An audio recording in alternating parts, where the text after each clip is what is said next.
Good afternoon, and thanks for joining us. I'm Jake Salvi. And I'm Cole Belak. Welcome to the Rundown. Let's kick it off with Siena baseball. The Siena Saints hosted Sacred Heart Pioneers for a 3-game series at Connors Park in Loudonville. There was a doubleheader here on the 28th where Siena took home a close first game with a 4-3 victory. A close game throughout as both teams entered the 7th knotted at 2. However, a homer from Jake Sparks and a Nick Bergametto RBI walk pushed Siena in the lead, which they closed out nicely. And the second game that day was not a close affair at all. Sacred Heart started out with a monster 6-run first inning, and that set the pace for the rest of the game. Siena was not able to contain the Pioneers as they put up 5 more runs later in the 7th, then closed out the game with 2 in the 8th and 1 in the 9th for a 14-2 victory over the Saints. However, the loss wasn't all bad as redshirt freshman Aiden Paradine registered his first collegiate home run this game. And the final game of the series on Saturday the 29th started in Siena's favor, grabbing 4 unanswered runs across the first 4 innings, and going into the 5th is where the Saints couldn't answer back. Sacred Heart scored 12 unanswered runs throughout the rest of the game and mounted a series comeback after falling in the first. Turning over now to softball as the Saints traveled to New Rochelle, New York for the series against Iona. Saturday saw the 2 teams on a doubleheader in which the Saints fell short in both games. For the first game, Emma Peterson opened the first inning with a single driving in Lauren Melton, but that would be all Siena had to show as the Gales put up 3 on the board late to hold on to a 3-1 victory. The second game was a little more high-scoring, however, it also started off slow as the first 3 innings saw the game scoreless. But Iona opened up the scoring with 3 runs at the bottom of the 4th. The Saints pulled themselves back into the lead with a 4-run 6th inning, but that lead was short-lived when in the bottom of the 6th, the Gales scored 3 more runs, seeing the game out 6-4. And with the series already lost, the Saints headed into the rubber game on Sunday, in which Alyssa Imont went 5 innings, allowing no hits. The Saints took full advantage of this, scoring 1 run in the 2nd and 2 runs in the 7th to see out a victory in the final game of the series. And the Final Four for March Madness is set. All 1 seeds for the first time since 2008, which also happens to be the last time they were in San Antonio. Auburn, Florida, Houston, and Duke are the final teams battling it out. And both games will be played on Saturday, April 5th to see who will earn a spot in the championship. I don't know how I really feel about this Final Four, but my championship of Florida and Duke is still on board, so I'm happy with it. I'm still alive there in the championship with you. The other half of the Final Four doesn't matter, but roll Gators. I would have liked if my Vols could have squeezed in the Final Four, but I would have Houston liked was if good. Michigan State could have done it, but can't win them all. No, you can't. And that'll do it for us. Thanks, Jake and Cole. I'm here with senior pitcher Matt Rowe, and he is a transfer from Rutgers. So, Matt, how was your experience transferring from Rutgers to Siena? It was a different experience for sure, going from a big school to a little school. You kind of get that big fish in the small pond kind of feeling. It was kind of felt like home a little bit more. Everybody knew everybody a little bit better. So it was kind of an easy transition coming here from a big school. How is it different playing baseball at Rutgers than Siena? It's no difference. You're still going out there trying to play the same game, the same way, the right way. There's no difference. I know you were here last year, and there was a lot of new kids on the team this year. What has that been like? I mean, the new guys have been great. Even from day one, everybody kind of clicked, meshed together. It's been a good group of guys. I think the chemistry is a lot better than last year. I think last year we kind of dealt with just these like nitty-bitty things that we didn't really just necessarily need to deal with, but we did. But this year I think it's just been really good. The guys have meshed well, and I think we just have overall good chemistry. I know you played Albany today and got the win, so congratulations. Thank you. I know there was kids from St. Rose that transferred to both Albany and Siena, so how was it for the kids from St. Rose on your team? How was it playing against their old teammates? It's always fun playing against your buddies, even if it's from your old school, summer ball, travel ball, no matter what it is. It's always fun playing against them, trying to beat them. But it's also just like, it brings back memories, you know? The St. Rose kids obviously had a difficult situation with the school closing and everything. So, like, Albany and Siena, they did a good thing in bringing those kids in, giving them a home. So, but, I mean, it's fun, you know, playing against your old friends just for old time's sake. What are your personal expectations for this year's season? This year, I mean, we want to win. I mean, especially for me, I'm a senior. This is my final year. I have no more eligibility. I want to go out. I want to try to go out on top. Hopefully, we want to win the MAC championship. I think everybody has the same mindset. We all have to click in. We all have to buy in together, and just ride the horse and go. What are your captains and coaches' personal, specific expectations? To win. Just to win. To win, I think. To play good baseball, clean baseball, do the little things right, pay attention to the details. I think that's what our coaches want. That's what our captains want. That's what everybody wants from our team. What was the transfer portal like when you were in the transfer portal? The transfer portal is it's a crazy place. I think when I entered, which was in 2023, there were over 4,000 kids just for baseball. Yeah. It's nuts. It's just a whole new recruiting system, and it's going to get even crazier with the roster sizes getting cut next year, down from 40 to I think 34. So it's just going to be more crazier and crazier as the years go on, and more rules are changed. What was the hardest part for you being in that portal? I think it was kind of just finding a place that I felt like it felt like home. I think I was so used to being from New Jersey. Like Rutgers was 10 minutes from my backyard. Like I could drive there every weekend if I wanted to, back and forth to home. So I think it was just like finding a place that was different from that, but also gave me the same feeling as if I walked through the front door of my house right now. Oh, that's so sweet. You said you're a senior, and what are your plans for next year? I have no idea. I've thought about multiple different things that I want to do with my life, but I haven't really thought about it into too much detail. I'm kind of just leaving my options out there, and hopefully at some point in the future I find something I really like to enjoy. Well, thank you. Thank you, Matt, for joining us. Good luck in the rest of your season. Maggie, back to you. Thanks, Nicolette. Hi, everyone, and thank you for joining us. I got all the boys with me today: Matt Coloma, Steve Jones, Joe Lemery, and I'm Maggie Miller. We got major news from the NBA to the MLB, so let's get going. The stage is set for the Final Four. For the first time since 2008, the Final Four teams are number 1 ranked. The Gators beat 3rd-ranked Texas Tech, Duke beat number 2 Bama, Houston knocked number 2 Tennessee, and the Auburn Tigers got the jump on Michigan State. On Saturday, Auburn will face Florida at 6:09 on CBS, and right after that, you can catch Duke versus Houston at 8:49. Now, who do you think will make it to the finals? Joe, you want to start us off? Yeah, so we'll start off with our first matchup of the Final Four, right? Auburn, Florida. I am so pumped for this matchup, right? You got Janai Broome, Walter Clayton Jr., 2 of the best players in the entire country. Now, Broome has averaged 18 and 10, a double-double this year. He's been sensational. He had 22 points against Michigan, 25 against Michigan State. I mean, we know what you're going to get from him. Walter Clayton Jr. Let me say that name again. Walter Clayton Jr. In 4 games in the tournament, has averaged 19.8 points per game, and he's shooting nearly 46% on the floor. This kid is so special, coming off a 30-piece against Texas Tech. Now, used to play at Iona with Rick Pitino for 2 seasons, progressed his game dramatically. And now, under Todd Golden, he has just shined even more consistently in the regular season, a 17-point-per-game scorer. Elijah Martin, Will Richard, great complementary players to him. And Thomas Howe, that kid can shoot that thing. He put on a clinic behind the arc in the Elite Eight. I mean, when you look at coaches in this matchup, Todd Golden, going up against his former mentor in Bruce Pearl. This kid was the director of operations for Bruce Pearl a while back. And look, both guys are gunning for their first national championship. I'm so excited for this matchup in particular. I have Florida winning the whole thing, eventually against Duke. And I think Auburn, they got some dogs that can flat out play. But this is Florida's time right now. And I think Walter Clayton Jr. is the man in the mirror right now. He's going to get it done for Florida.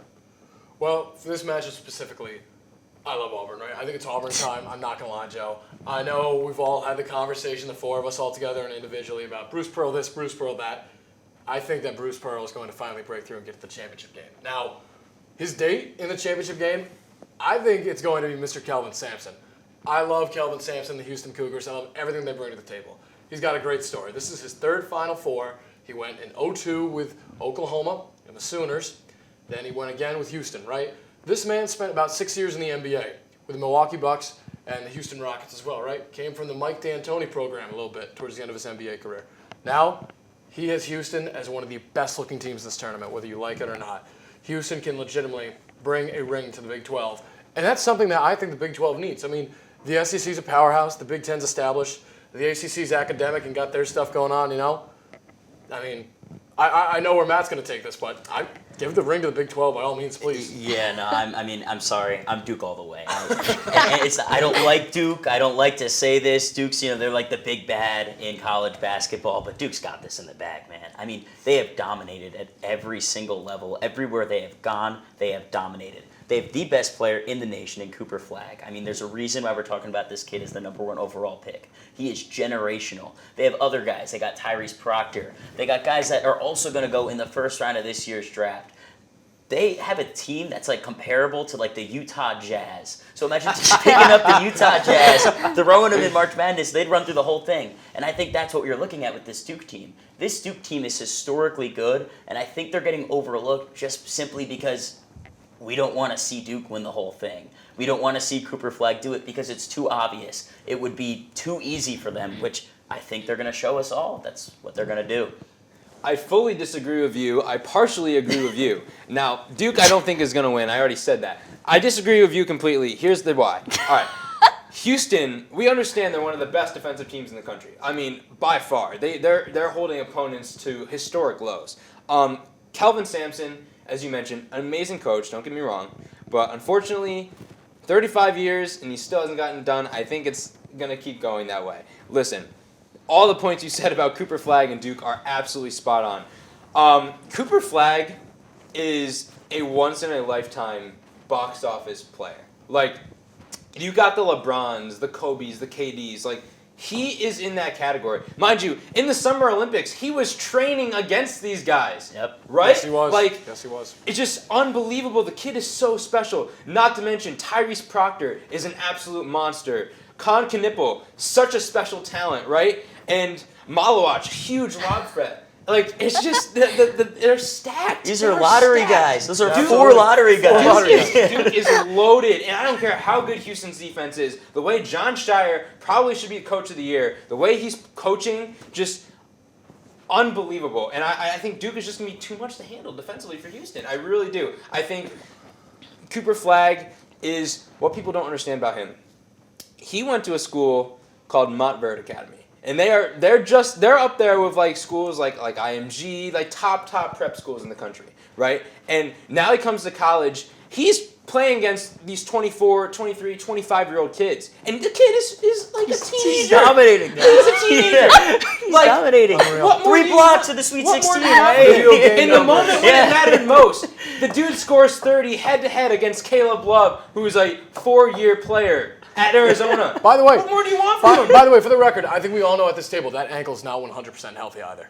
No, it's No not. way. It's not, No, but he's no. still doing it. It doesn't matter. Fantastic. This kid is already ready to be in the NBA. He could have, if the rule changed to go to the NBA straight out of high school, he would have done He'd be it in. because he's Yeah, good absolutely. enough for it. He is that special, and it's a sight to see. I don't know if they're going to be enough to win it all, especially against a team like Auburn or Florida, who's my pick. But man, Cooper Flagg is just special. He moves like a guard, Joe. He moves like a guard The for handles. a guy at a center. Unreal.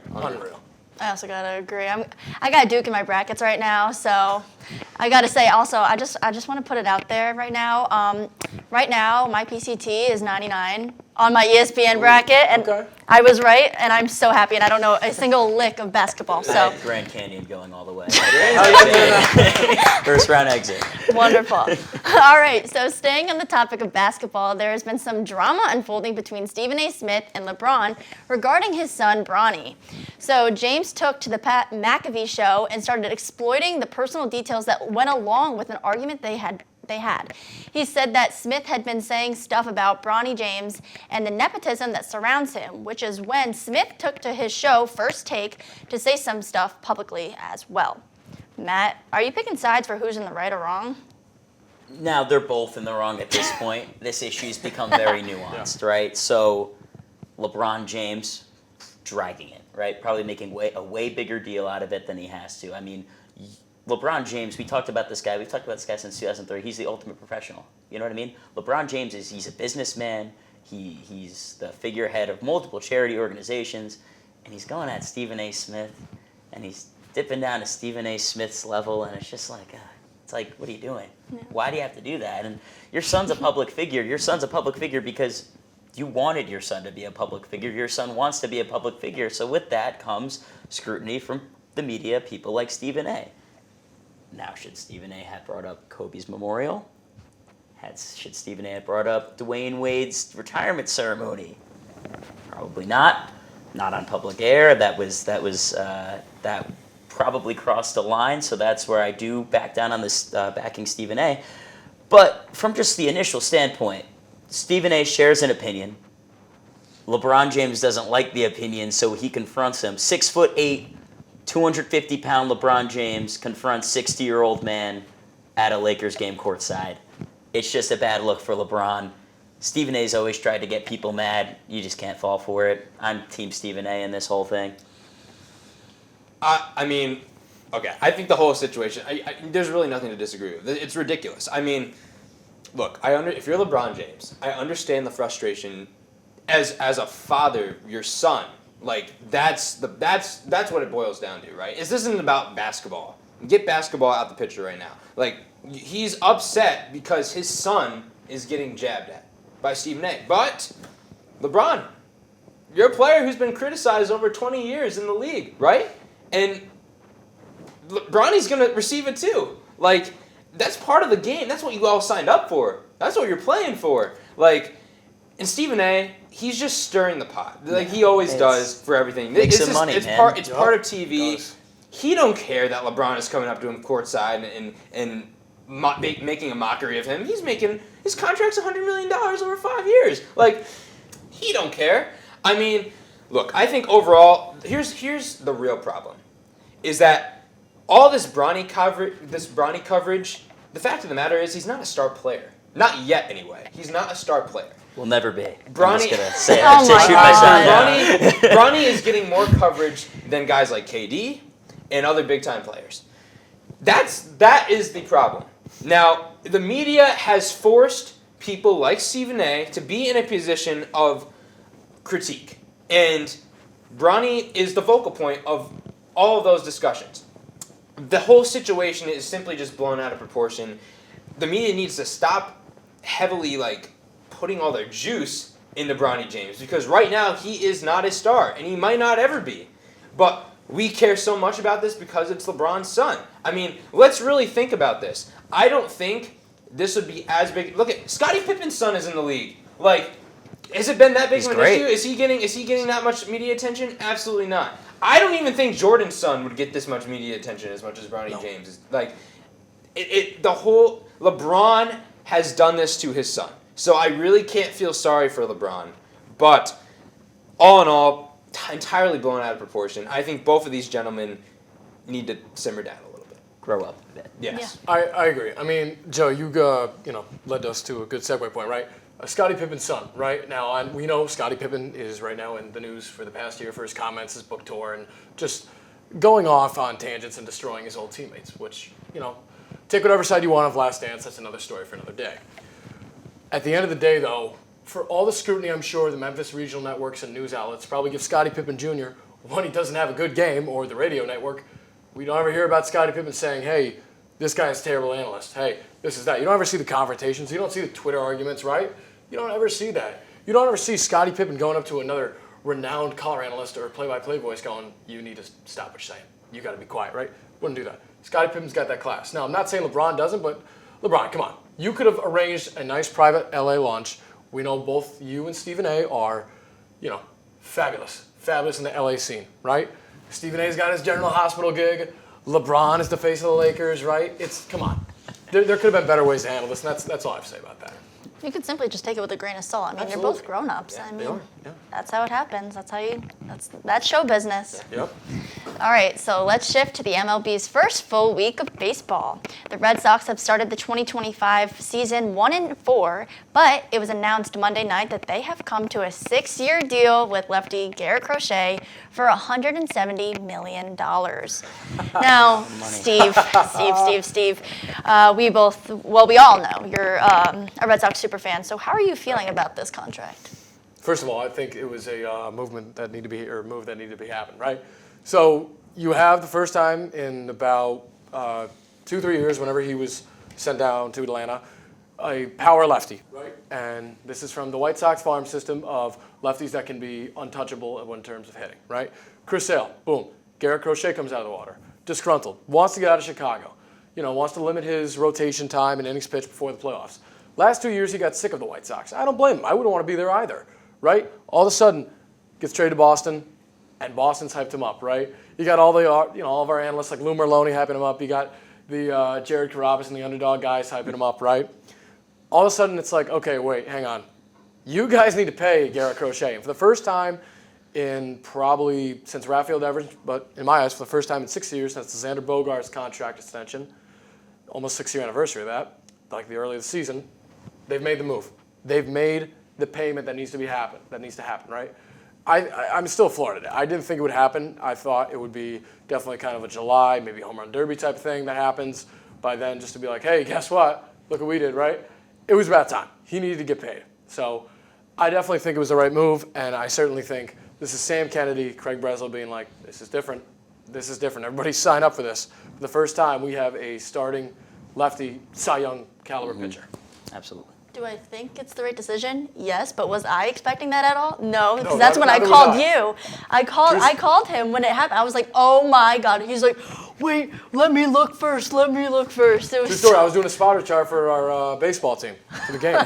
And Crochet could use some of that money to get Rafi some hitting lessons. Yeah. That'd be great. definitely, yeah. Yes, he could. That was a good one. 15Ks to start the year. That or a nice drive down to Worcester, get his timing back up. Yeah, And, I don't know, Christian Campbell or somebody else DH and let Roman Anthony play outfield, right? Right. Gas money. Give the kids a shot. Marcelo Meyer can finally come up. We got to still see if he's worth his money now. Yeah. I mean, you got a whole season to go. So I'm a little skeptical, but we'll have to see. Exactly. So the Braves have also had a rough start to the season. Right now, they are 0-5 in a series with the Dodgers. It was also announced that outfielder Jerickson Profar has been suspended for 80 games after violating the league's PED policy. He had just signed with Atlanta in January for $42 million. Steve, do you think this is the right decision by the league? I do. I think they have to, they have to throw down the hammer, right, since the 90s and the 2000s and the famed report that came out in 2006, the Mitchell report. You have to throw down the hammer. All those names that got listed, you can't have someone, test positive for PED and then someone have a false positive and then not test positive and then continue to do that. Jerickson Profar, this is just bad mojo right now for the Braves overall. You sign the guy. He's a great utility player. I personally think he's one of the best utility stars since a guy like Brock Holt, mid-2010s. Absolutely. All-star. To come into the league, do his thing. One night he could play left field. Guess what? Next night, DH, or still come into the game, play first base in extra innings. Get that guy off his feet, get him some fresh legs next day, right? For the Braves, I think this is just constant turmoil, right? You can't, it's scientifically proven. If you send a team out to a 6-9, game road trip, it doesn't end good. It doesn't end good. Whether you're San Diego, LA, Seattle, Athletics, Arizona, it doesn't end good. We know that. We've seen it. It happens every year. I just think the Braves are in a bad route right now, and this doesn't help. Yeah. I don't want to foreshadow anything, but it seems to me a horrible start this season for the Braves. We all understand that. But the Padres totally got the better of them in the series. I think they're in for a long season. If the trend continues the way they are, losing games, and losing Profar it doesn't help. 80, that's a long time. That's a long time. Also, not eligible for the playoffs, too. Yes. I think I did see that, too. it very well could be, unfortunately, a season they got to maybe just tuck away and have to look to next year. One more thing, as a Yankee fan, I love about this is left field has opened up. Alex Verdugo. Alex Verdugo is starting left fielder for the Atlanta Braves. I love it. Oh my God, that's great. I can't. So, moving on, LA has been dominating games since their 2024 World Series win and are 5-0 on the season, but nothing's ever perfect. First baseman Freddie Freeman is day-to-day after a shower incident. Yes, a shower incident, and he re-injured his ankle. Now, Joe, if you're Dave Roberts, what are you doing? You don't care. Honestly, you don't. You genuinely don't care because, and I've said it before and I'll say it again, this is clearly the best team in baseball. And this is the team that I think is easily going to make it back to the World Series and win it all again. Freddie Freeman was a huge catalyst and a huge reason why they won this past World Series, right? And, again, a lot of games to be played this season, so I'm not worried. You let the man rest all he wants to, for all I care. You let him sit the entire rest of the season until the postseason, and I guarantee Honestly, you, I Freddie think they'd Freeman. still be fine. Exactly. They'd be I fine. honestly could say They'd they'd be probably PK, be fine. yeah. Everything with this baseball team and this baseball club looks so right, and everything that can go right is going right. They have all the personnel in the world with the cherry on top as well. I'm not worried at all. You have arguably the best player in the entire world on your team as well. Mookie is Mookie. Pitching is great. It's like again, I said this on one of our shows. There's no red flag in this team. I mean, if this is the red flag, him slipping in the shower, really, come on, what's the big deal? When that story came out, I honestly thought it was like an April Fool's prank. I'm not gonna lie. I was like, what is that? I'm like, what do you mean? How do you announce he fell in the shower and he really injured his ankle? I was like, that's the last thing I thought I'd ever see be released. The showers be slippery these days, I guess. I guess. I mean, I know that ankle's hampered, but I mean, come on. Kike Hernandez last night filled his shoes nicely. 1 for 4. He's going to hit 245 whether you like it or not. That's fine. Let Freeman come back maybe a couple weeks later. That's fine. They're still going to score 6-7 runs a night. Get him fully. Let him sit 5 months. I know. Why? Let him sit till game 1 of the NLDS. Yeah. Might as well just get him fully healed at that point. I mean, what's the rush? Time. Go to Cancun, What's whatever the you gotta rush? do. I mean, Go to Kokomo. Please. Stop it. All right, so finally the Yankees have had a tremendous season this far. They swept Milwaukee by insane numbers, and that is where the controversy comes through. The Yankees were seen using torpedo bats, which have the league questioning if this is legal. But to play devil's advocate, other players have been using these bats as well. Now, Matt, I know you have a very strong opinion about this, so give us your thoughts. I want everything going forward in a torpedo shape. I love the torpedo bats. torpedoes, I yep. love torpedoes now. Yeah. Jazz Chisholm is looking like an absolute all-star MVP caliber player. And this isn't new. This isn't just because of the torpedo bats. Since joining the Yankees, his WRC plus is 190. WRC plus is an advanced stat. Just to put it in perspective for the people at home that might not know, Aaron Judge's career WRC plus is 174. Jazz Chisholm, since joining the Yankees, has not only been a better hitter than Aaron Judge in his career, he has been a significantly better hitter. The Yankees don't need Juan Soto. They have their second star already. Jazz Chisholm is that guy. He is absolutely electric. A guy like Anthony Volpe now, he's finally hitting. Don't get me started. He's finally Don't get me hitting. started. He's finally hitting. Cody Bellinger has looked phenomenal. They play in Arizona this week. Great really series, excited. by the way. Great Great series. series. That's going to be a Great wonderful series. series. It's a little scary with the pitching. I mean, first night we got Corbin Burns, Zach Gallen yes. on the second game. I forget who. Merrill Kelly, I Merrill believe. Kelly. Yeah. And that is By the way, 3 possible All-Stars. yes, that is a Which is a little scary. dynamite rotation. But can these torpedo bats help us? I think they can. Anthony From what we've Volpe seen looks like so an far- all-star right now. Anthony Absolutely. I love Anthony Volpe. Like that is my favorite. We know you do. Okay, all right, all right. This team, like I watched them that opening day weekend, and I had tears in my eyes. And I was like, "Wow, Probably they Steve did finally, too, for the wrong reasons. Oh, absolutely. Oh no, I laughed. That Yeah. and William Rhea, but they finally did it. They finally built a complete team, and guess what?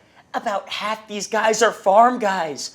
Austin Wells, Volpe. Ben Rice, Dominguez. I believe I just got a notification that Jason Dominguez just homered. What? Yes, so With the torpedo. with the torpedo bat. So I am so happy because the World Series crushed me, like absolutely crushed me. And I was with Garrett Cole's injury and everything that's been going on with the Yankees. Garrett Cole, Luis Gil, Clark Schmidt, they lose Soto.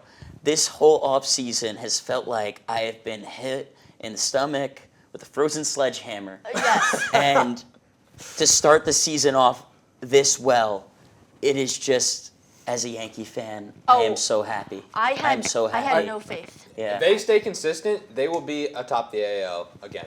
No Easily. question. There's no competition. real quick, you have another guy like Adley using these bats too. When will pitchers figure it out too? Because this will be absolutely the star prize of the home run. But not derby. every player is going to use these bats. No. We know Because that. It adjusts to the game of Volpe really well. Like there's certain players that have that tighter swing. You and I were talking about this jammed the all other the day. time. Guys with quick hands who can make that weird contact. Yeah, so we'll figure that out another time. So that's going to do it on the rundown. Thank you for you three at the table, Jake Salvi, Cole Bellack, Nicolette Cash, and everyone working behind the scenes. If you want to see more, catch us again next Wednesday. Have a great rest of your afternoon, everyone.